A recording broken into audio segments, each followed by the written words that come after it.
చూడ్డానికి బాగా అలసిపోయినట్లున్నారే. అయితే ఈ మంత్రాన్ని ఒకసారి చాంటింగ్ చేయండి. హరే కృష్ణ, హరే కృష్ణ, హరే కృష్ణ. మనలో ఉండే నెగెటివ్ ఎనర్జీ పోయి పాజిటివ్ ఎనర్జీ అనేది ఇస్తుంది. ఈరోజు ఒక అద్భుతమైన ప్లేస్‌లో అయితే మనం ఉన్నాం. కంప్లీట్‌గా వీడియో చూడండి. ఒక డివోషనల్ మూడ్‌లోకైతే మిమ్మల్ని తీసుకువెళ్ళబోతున్నాను. ఇప్పుడు మనం నావీ ముంబైలో కార్గర్ ప్రాంతంలో ఉన్న ఒక అద్భుతమైన టెంపుల్ దగ్గర ఉన్నాం. అదే ఇస్కాన్ టెంపుల్. శ్రీ శ్రీ రాధా మదన్ మోహన్ జీ టెంపుల్. ఈ ఆలయం 2025 జనవరి 15న నరేంద్ర మోడీ గారి చేతుల మీదుగా ఘనంగా ప్రారంభించారు. ఇస్కాన్ సంస్థ వాళ్ళు నిర్మించిన ఆలయాల్లో ఇది కూడా ఒక గొప్ప ఆలయం, ఒక గొప్ప కట్టడం అని కూడా చెప్పవచ్చు. ఇక్కడికి మనకి అడుగు పెట్టగానే ఒక ప్రశాంతత, పాజిటివ్ ఎనర్జీ అనేది వస్తుంది. కొన్నిసార్లు మనం కళ్ళలతో చూసే దానికన్నా మనసుతో ఆస్వాదిస్తే ఆ కిక్కే వేరుంటుంది. సో అందులోకి మిమ్మల్ని కూడా తీసుకువెళ్ళబోతున్నాను. మీరు కూడా ఆస్వాదిస్తారు అని నమ్ముతున్నాను. ఈ ఆలయంలో మనకి దశావతారాల గురించి క్లుప్తంగా వివరించారు. ప్రతిదీ చిన్న చిన్న గుడిలా కట్టి అందులో వివరించారు. ఇంకా మనం మెయిన్‌గా రాధాకృష్ణుల దగ్గరికి వెళ్తే ప్రతిరోజు సాయంత్రం 7 గంటల నుండి హారతి అయితే ఇవ్వడం జరుగుతుంది. 7 లోపు అందరూ భక్తి పాటలతో ఆ రాధాకృష్ణుల్ని వేడుకుంటుంటారు. మనం కూడా అందులో పాల్గొనొచ్చు. సో చాలా బాగుంది ఈ ఎక్స్‌పీరియన్స్ అయితే. మీరు కూడా ఎక్స్‌పీరియన్స్ చేయాలని ఈ వీడియో చేస్తున్నాను. మీరు కూడా వీలైతే ఖచ్చితంగా వెళ్తారు అనుకుంటున్నా. చాలా ప్రశాంతంగా అయితే ఇక్కడ ఉంది. ఇక్కడే ఉండిపోవాలి అనిపిస్తుంది. మేము 4:30కి వచ్చాము. 7 ఏంటి 8 వరకు ఉన్నా అసలు ఇంత వేగంగా టైం అయిపోయిందా అనిపించింది. అక్కడ నేచర్ మనకి అంత బాగా కనెక్ట్ చేస్తుంది. సో ఇక్కడైతే నిజంగా ఒక స్వర్గమే ఉంది అని చెప్పవచ్చు. మీరు కూడా వీలైతే విజిట్ చేయండి. ఖచ్చితంగా విజిట్ చేయండి అని చెప్తున్నా. సో మనం ఇప్పుడు దశావతారాల్లో ఫస్ట్ అవతారం దగ్గరికైతే వెళ్ళబోతున్నాము. మీకు ఈ 10 దశావతారాలు కూడా చూపిస్తాను ఈ వీడియోలో. ఫస్ట్‌ది మత్స్య అవతారం. అంటే చేప రూపంలో ఉంటుంది. మత్స్య రూపంలో వచ్చి మహాప్రళయం సమయంలో వేదాలను మరియు జీవులను రక్షించారంట. రెండో అవతారం వచ్చి శ్రీ కూర్మ అవతారము. కూర్మం రూపంలో వచ్చి సముద్ర మథనం సమయంలో మందర పర్వతానికి ఆధారమయ్యారు అంటారు. మనమందరం 10th క్లాస్‌లో అమ్మ కోసం అనే లెసన్‌లో చదివే ఉంటాం కదా. సముద్రంలో అమృతం కోసము పామును కట్టి చిలుకుతారు అని. సో ఈ కూర్మ టెంపుల్ అనేది ప్రపంచంలోనే ఏకైక టెంపుల్ శ్రీకాకుళం జిల్లా గార మండలంలో ఉంది. ఒకవేళ వీలైతే మీరు ఖచ్చితంగా ఆ టెంపుల్‌ను కూడా విజిట్ చేయండి. నెక్స్ట్ వచ్చేసి ఇక్కడ రుక్మిణి విఠలు. ఇక్కడ శ్రీకృష్ణుడికి మరో పేరు పాండురంగ అని కూడా అంటారు. ఇది ఒక ప్రత్యేక రూపం అంట. ఇలా నడుము మీద చేతులు వేసుకుని ఉన్నారు కదా, అంటే భక్తుల కోసం ఎదురు చూస్తున్నాను, మీకోసం నేను ఎదురు చూస్తున్నాను అని ఒక సందేహాన్ని ఇస్తున్నట్లు. సో పక్కనే రుక్మిణీదేవి ఉన్నారు కదా, ఆమె ప్రేమ అభిమానానికి ప్రత్యేకత ప్రతిరూపము. సో నెక్స్ట్ వచ్చేసి మనం ఇక్కడ లొకేషన్ అయితే చాలా బాగుంది అని చెప్పాను కదా.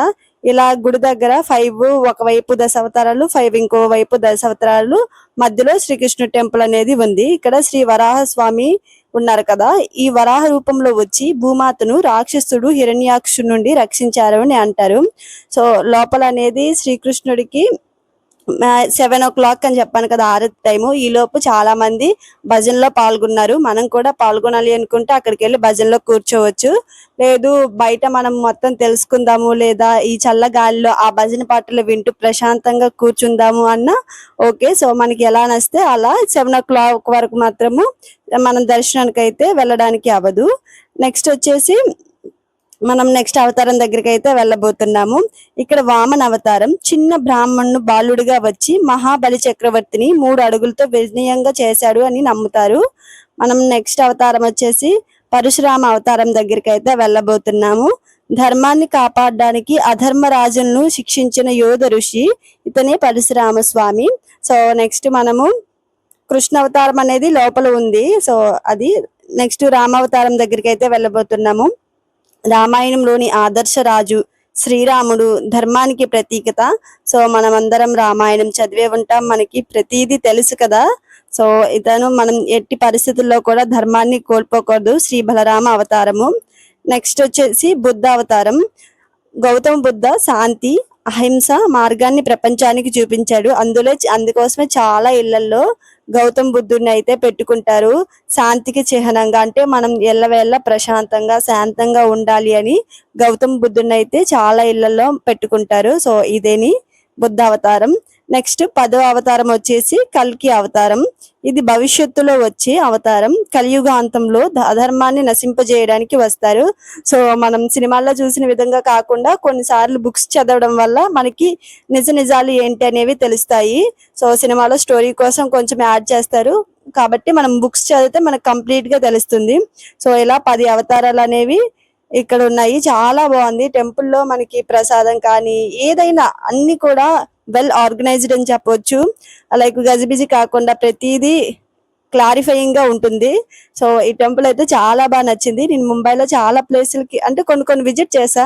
బట్ ఇరిటేటింగ్ గా అనిపించింది అక్కడికి వెళ్ళాక. కానీ ఇక్కడ ప్లేస్ అయితే ఎంత బాగా ఆర్కిటెక్చర్ కనెక్ట్ అయిందంటే ఆ నేచర్ కి, నిజంగా ఆ రెండు కొండల మధ్య నుండి వచ్చే సూర్యుడు కాంతి అనేది అస్తమించిన సమయంలో ఆ టెంపుల్ చుట్టూ ఒక ప్రశాంతమైన వాతావరణాన్ని క్రియేట్ చేసి, ఇంకా ఆ టెంపుల్ కి ఒక రక్షణ కవచంలా ఏర్పడుతుంది. అంత బాగా అయితే ఆర్కిటెక్చర్ అనేది ఆ కొండల మధ్యలో వచ్చింది. నాకైతే అది మాత్రం భలే నచ్చింది. అందుకే చాలా మంది చెప్తుంటారు టెంపుల్స్ కి విజిట్ చేయండి అని. ఎందుకంటే టెంపుల్స్ కట్టేటప్పుడు అక్కడ చుట్టుపక్కల అన్ని గమనించి ఎక్కడ బాగుంటుంది, ఆర్కిటెక్చర్ ఏది సూట్ అవుతుంది అని. సో అది మనం తెలుసుకోవడానికి కానీ, అది ప్రతిదీ సైన్స్ తో రిలేటెడ్ అయి ఉంటది కాబట్టి తప్పక వెళ్ళండి టెంపుల్స్ కి. సో ఇప్పుడైతే నేను ఒక మ్యాజికల్ మూమెంట్ ని మీకు చూపించబోతున్నాను. చాలా సేపు వెయిట్ చేశాం కదా, ఇప్పుడు మనం ఒక చూడగానే భగవంతుడికి మనము ఆ లీన్లోకి అయితే వెళ్ళిపోగలుగుతాము. ఇలా నేను వీడియోలో చూపించే కన్నా నిజంగా నిజదర్శనంలో వస్తే మాత్రం ఎక్సలెంట్ గా ఉంటుంది. సో మీరు కూడా ఆ భగవంతుని చూస్తున్నారు అనుకుంటున్నా.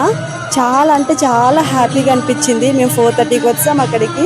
అప్పటి నుండి 7 o'clock వరకు అని చెప్పాం కదా, అలా విజిట్ చేస్తూ ఉన్నాం కాబట్టి ఇలా ఒక్కసారి చూడగానే నిజంగా మనం అక్కడ పాడే భక్తి పాటలతో భగవంతునికి లీనంలో ఉండిపోతాము. నాకు చాలా బాగా అనిపించింది. హారతి ఇస్తూ శంఖంతో ఆ దేవుని రాధాకృష్ణుని వేడుకుంటూ ఉంటారు. చాలా మంది వచ్చారు. చాలా అంటే వివిధ స్టేట్స్ నుండి చాలా వరకు చాలా జనాలు అయితే వచ్చారు. ప్రతిరోజు జనాలు ఉంటారు. కానీ 7 గంటల తర్వాత హారతి అనేది ఇస్తారు. సో మాక్సిమం సాటర్డే సండే అయితే బాగుంటుంది చూడడానికి కూడా, ఎక్కువ మంది ఉంటారు కాబట్టి. నాకైతే చాలా బాగా నచ్చింది. ఇంకా ఇక్కడ ప్రసాదం కూడా చాలా బాగుంటుంది. ఇంకా బుక్స్ కూడా ఉన్నాయి మనకి, భగవద్గీత కానీ చాలా రకాల బుక్స్ అయితే అవైలబిలిటీలో ఉన్నాయి. ఇక్కడ హిందీలోనే ఉంటాయి ఏమనుకుంటున్నారేమో, అలా కాకుండా ప్రతి లాంగ్వేజ్ అంటే మన తెలుగు కదా, తెలుగు లాంగ్వేజ్ లో అవైలబుల్ ఉన్నాయి. వడియా అయితే వడియాలో అవైలబుల్ లో ఉన్నాయి. కన్నడ అయితే కన్నడలో అవైలబుల్ లో ఉన్నాయి. ఇలా ప్రతి లాంగ్వేజ్ లో కూడా బుక్స్ కూడా అవైలబిలిటీలో ఉన్నాయి. గుడి మాత్రం ఎక్సలెంట్ గా ఉంది, వైట్ మార్బల్స్ తో. నిజంగా అక్కడే ఉండిపోవాలనిపిస్తుంది అనుకోండి. సో ఫైనల్ గా మీకైతే మొత్తం చూపించేసా. నాకు కూడా చాలా బాగా నచ్చింది. మీరు కూడా మీ దగ్గరలో ఉండే టెంపుల్స్ కి విజిట్ చేస్తూ ఉండండి. ఎందుకంటే మాక్సిమం టెంపుల్స్ అనేవి బీచ్ దగ్గర కానీ ఒక ప్రశాంతమైన వాతావరణంలో మాత్రమే కట్టడానికి. ఫైనల్ గా అయితే మనం టెంపుల్ నుండి వెళ్ళిపోబోతున్నాం. కాంపౌండ్ వాల్ అయితే వర్క్ జరుగుతుంది కాబట్టి ఎలో చేయలేదు. కానీ చాలా బాధగా ఉంది వెళ్ళిపోతున్నామని. మీరందరూ చూసి హ్యాపీగా ఎంజాయ్ చేశారు అనుకుంటున్నాను. ఈ video me friends and family members కి షేర్ చేయండి. అలాగే లైక్ అండ్ సబ్స్క్రైబ్ కూడా చేసుకోండి. ఏదైనా తప్పుగా మాట్లాడితే నన్ను క్షమించండి. ఖచ్చితంగా టెంపుల్స్ కి విజిట్ చేయడానికి ట్రై చేయండి. Thank you.